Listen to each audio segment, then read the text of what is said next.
I am the Tribune. My name is Joshua, and today I want to talk to you guys about false emergencies. This is something that is a very big distraction for a lot of people.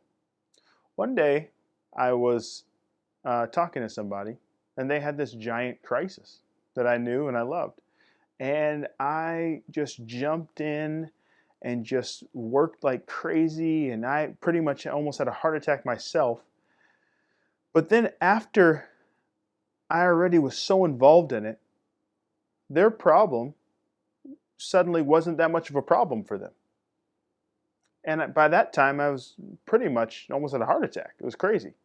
And stress, anxiety was up. It was crazy. And while they just skipped away, I was left with having to recover from my anxiety. And I went to God with that. I said, what happened? It wasn't fixed by me. Someone else, it was fixed in another way. They're fine, and I'm stressed now.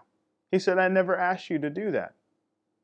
That was a false emergency. You, out of the goodness of your heart, jumped in when really you shouldn't have jumped in. I never asked you to do that. You went on your own accord.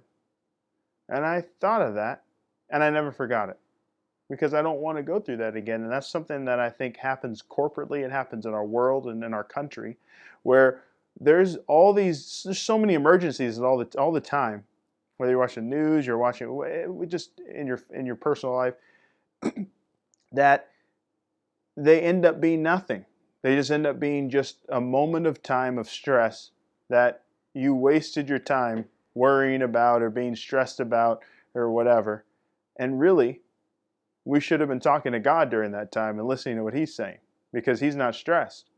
He's not worried. He's not having an emergency. So I think only God should decide what we focus on and what we try to call emergencies, and we need to jump in and save things and save all these people. I think He needs to decide those things for us so that we can make better decisions, because it's not true that everything's an emergency. And that's one of the tactics of the enemy, is to give you so much stress and make it seem like it's the right thing to do and the right thing to care about. It could be somebody in your family. It could be somebody in your friend. It could be your spouse. It could be your partner. It could be anything that the enemy will use to get you to think everything's an emergency. From there, you have to ask God. So make sure you do not jump into an emergency situation trying to be a savior before you talk to God first and see if He actually commissioned you to jump in and save that situation. This is just something that will help big time. Hail Jehovah.